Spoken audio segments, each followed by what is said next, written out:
Good morning, dear students. Hope you all are fit and fine. Welcome to Social Studies class, Chapter 11 Save the Environment. In this chapter, we already completed Introduction and Air Pollution. Today, we are going to study about water pollution and soil pollution. Let us move on water pollution. Here, first you need to understand what is water pollution. Water pollution is the pollution of bodies of water such as lakes, rivers, seas, the oceans, as well as groundwater. It occurs when pollutants reach these bodies of water without treatment.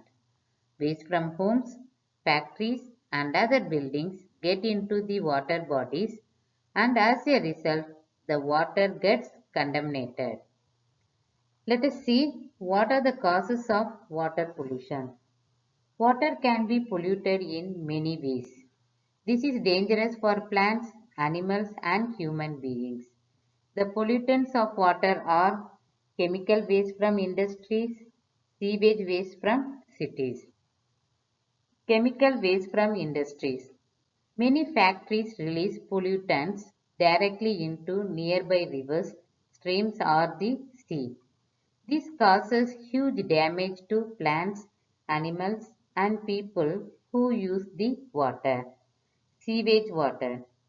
Here, sewage means water from toilets. In many places, water from toilets is released directly into the rivers or seas. This is harmful to fish, animals, and people who may use the water.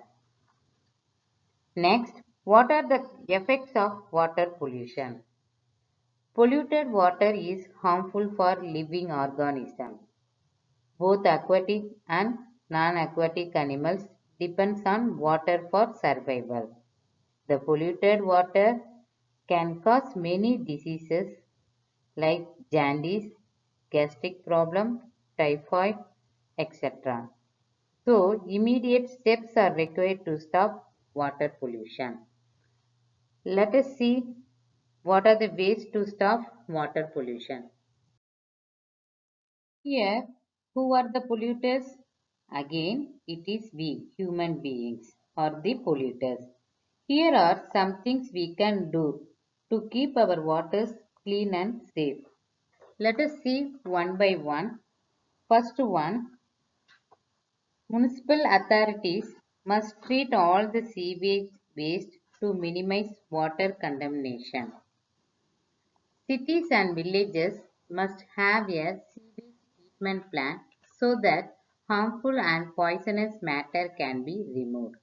This clean water can be used to water plants or gardens, used in factories, or sent back to flush toilets.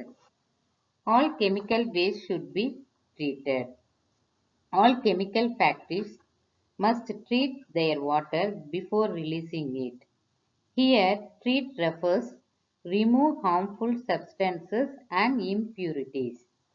All chemical factories should be treated and then only disposed of at designated places. Third one, disposing of dead bodies and other human waste directly into rivers should be discouraged and prohibited. Fourth one, bathing or washing clothes in the rivers must be discouraged. People use rivers and ponds to wash and bath, polluting the water with soap and chemicals.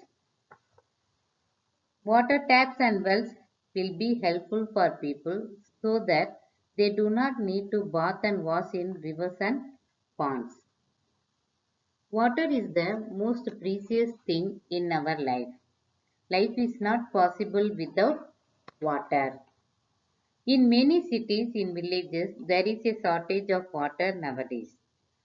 People in many villages have to walk long distances to get water. In some places, people even have to buy water for their daily use. So, we must not waste water. Water is precious. We must save it at all cost. Soil pollution. Why is soil important for us? The soil on earth takes thousands of years to form and is extremely important for us. Therefore, we need to take care of the soil we have. We cannot survive without food, but the kind of food we get may contain poisonous substances transferred from the chemical fertilizers, pesticides, chemical waste from industries, etc. When we consume such food, it may cause many deadly diseases. Not only this, tons and tons of solid waste are buried under the ground every day. This is another major cause of soil pollution. Two important steps need to be taken immediately to control soil pollution. First one, there should be proper waste disposal system. Second one, the use of plastic and polythene items should be minimized. Plastic and polythene should not be buried under the ground.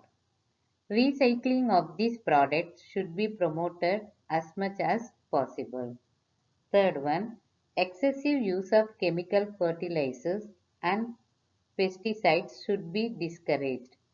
In place of this, organic products should be used that do not pollute the soil or do not contaminate the food chain. Here, what is the meaning of organic products? Farmers need to use natural fertilizers and pesticides rather than dangerous chemicals. This is called organic farming. More and more trees should be planted to minimize soil erosion and reduce pollution. That's all for today's class. Meet you next class. Till then, revise the chapter and take care.